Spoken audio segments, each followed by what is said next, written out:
What is the state of domestic violence and how do you see that? What we knew about this case, Ray Rice, the Baltimore Ravens star running back, had video leaked last spring showing him basically dragging his then fiance out of an elevator. So what happened, I published this article, and then literally 2 days later after the season started, a new video emerged of him knocking his wife out. And I think it's really put Roger Goodell in the hot seat, and that's where he deserves to be. This is a commissioner who, a lot of the responsibility has fallen on his shoulders, but frankly, the NFL is a violent institution, right? Like this, and not to say that every NFL player has issues policing boundaries and, has issues with domestic violence, but it was really tough for me to watch, ESPN commentators and say, well, we just want to say that, the NFL is not a violence. And no, this is a league that's predicated on violence, one. It's also an opportunity for the league to really shine the light on an issue that is really important in broader society. Is there this idea that domestic violence is acceptable, or we're just going to have some amount of domestic violence because we are actually tuning these men to be violent, they're playing a violent game? And also, is race involved? Do they just accept a certain amount of domestic violence because they're like, well, these are mostly black players and they operate according to stereotypes within that? Would it be different if the league was, mostly white? Would they then be like, well, no, we have to crack down on domestic violence? There is a way in which race is being used in this instance, I think, because you have Ray Rice being the face of domestic violence, and granted, he did an awful thing, right? And he's one of many players over the years. Like 2 years ago, Javon Belcher killed his girlfriend, and later killed himself. So he's not the only player to be involved in this, but I think there's an issue about, we're going to talk about it later, but about concussion, right? Whether or not mental illness.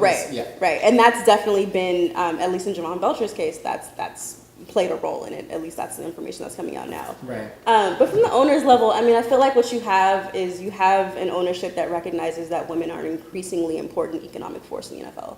How? So as fans or? As fans. I think there was a study done recently that showed that women now make up at least half of the NFL's major marketing force. Why are women drawn to sports now is it more than the past, do you think? Why are they making up half now? There are just different ideas of it, right? Like, women are attracted to men who play football, and but most of the people I know aren't watching it to get off on the players' bodies. They're actually watching it for the sport itself. What is the future of domestic violence for the rest of the season? It seems to me that one of the argument you're making is that this is a question of leadership within the NFL, which centers on the commissioner. So what is his fate? I think that he'll survive this. I think that his leadership isn't being challenged to that degree. But I think, a lot will depend on the other cases that the NFL deals with. So there's a player that plays for the Carolina Panthers. There's also a player that plays for the San Francisco 49ers. They're both in the middle of dealing with domestic violence cases. Adrian Peterson, who's in Minnesota, he's actually stepped away from football while he deals with a child abuse case. Right. And so I think, at least in this moment, right, while the spotlight is trained on the NFL, it's trying to get its act together, and I think that Roger Goodell ultimately will survive this. Right. But I don't know what's going to happen systemically long term. Right. It also sounds like one of the things that you're saying, if this doesn't necessarily prompt a change in the front office or in the NFL, that once this dies down, we could easily be back here again. Right. These are men, right? These are men whose personal lives you can't control. These are men who've been through trauma, who are imperfect, who have probably really messy personal lives, a lot of them. And so I don't doubt for a minute that this will come out. I think the issue, though, is how the NFL deals with it, and hopefully in the future they'll be able to deal with it better. Right, and it's also really important to point out, as domestic violence advocates has said, that domestic violence and domestic violence perpetrators don't look like anything, right? Doctors, and so it's not.